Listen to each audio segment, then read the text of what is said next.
안녕하세요. 오늘은 신약성경 고린도후서 8장을 좀 깊이 들여다볼까 합니다.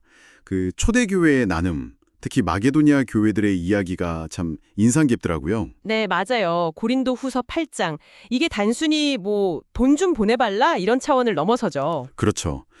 시작부터 강렬하잖아요. 마게도니아 교회들이 극심한 환란, 또 가난 속에서도요. 네, 그럼에도 불구하고 기쁨이 넘쳐서 정말 힘에 부칠 정도로 자원해서 연보를 했다는 거, 그 예루살렘 성도들을 위한 구제 헌금 말이죠. 와, 힘에 넘치도록 자원했다. 그 부분이 참 마음에 와닿는데요. 어떻게 그럴 수 있었을까요? 그 동기가 뭘까요? 그게 그냥 불쌍하다 이런 동정심만은 아니었던 거죠. 핵심은 그 5절에 나와요. 그들이 먼저 자신들을 주님께 드렸다는 거.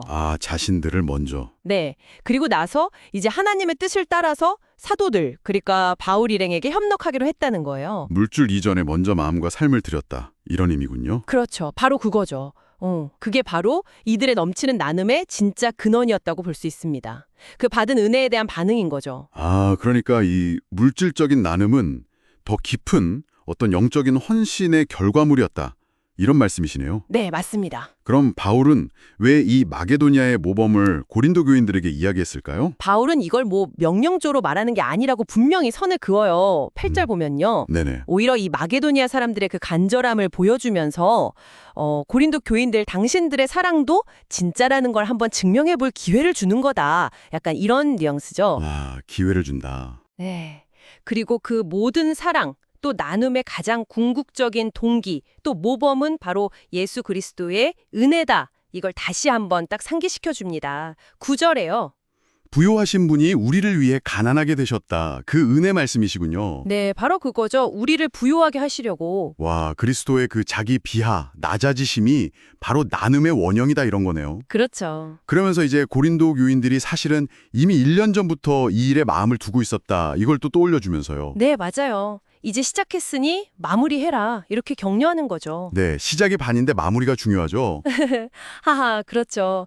여기서 또 중요한 원칙이 나오는데 바로 마음만 있으면 있는 대로 받으실 거다. 이 점이에요. 12절 말씀인데요. 있는 대로. 네. 하나님은 우리가 가진 걸 기준으로 받으시는 거지 없는 것까지 내놓으라고 요구하시는 분이 아니라는 거죠. 부담 주려는 게 아니라는 뜻입니다. 와, 있는 대로라는 원칙. 이거 정말 중요하네요. 그러면 이 나눔의 목적은 뭐였을까요? 누구는 너무 많고 누구는 너무 부족하고 이런 불균형을 좀 해소하려는 건가요? 정확합니다. 13절하고 14절에 그게 딱 나와요. 균등하게 하려 합니다. 균등하게. 네. 그러니까 지금 좀 넉넉한 사람이 부족한 사람을 돕고 또 나중에 상황이 바뀌어서 그 부족했던 사람이 넉넉해지면 또 다른 부족한 사람을 돕고 이런 상호 부조 또 순환의 원리인 거죠. 어느 한쪽을 막 곤란하게 만들면서 다른 쪽을 돕는 그런 방식이 아니고요. 절대 아니죠. 이게 듣다 보니까 그 옛날 광야에서 만나 거둘 때 이야기 같아요.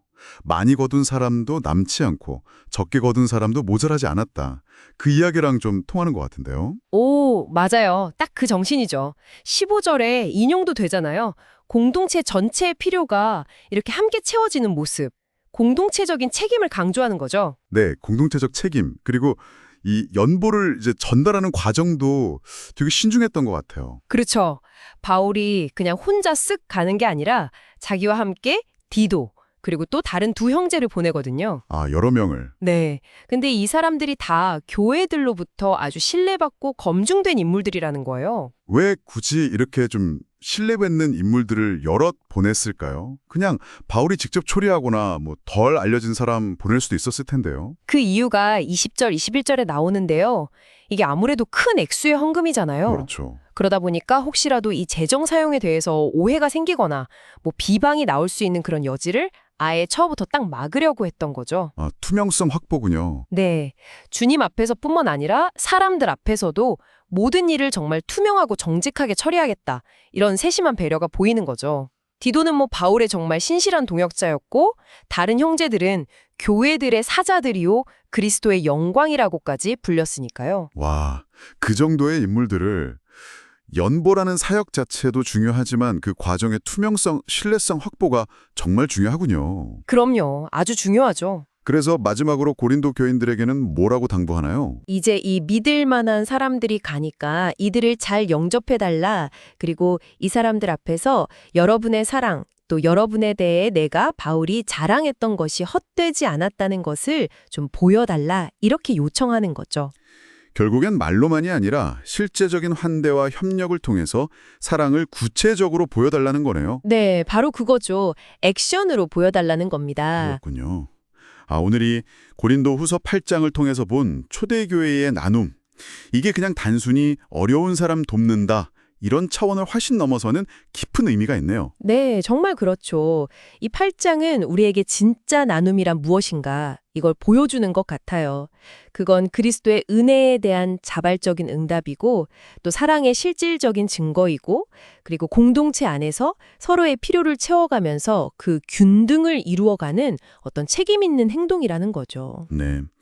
자발성 그리고 각자의 형편에 따른 참여 또 상호 책임에 기반한 균등 이게 핵심이군요. 맞습니다. 오늘날 우리 사회를 보면 풍요 속의 빈곤 문제도 있고 또 기부 문화에 대한 여러 이야기도 있잖아요. 이런 상황에서 2000년 전 이 편지가 말하는 은혜에서 비롯된 자발적 나눔 그리고 공동체적 균등의 원리 이게 오늘 여러분에게는 어떤 울림을 주는지요?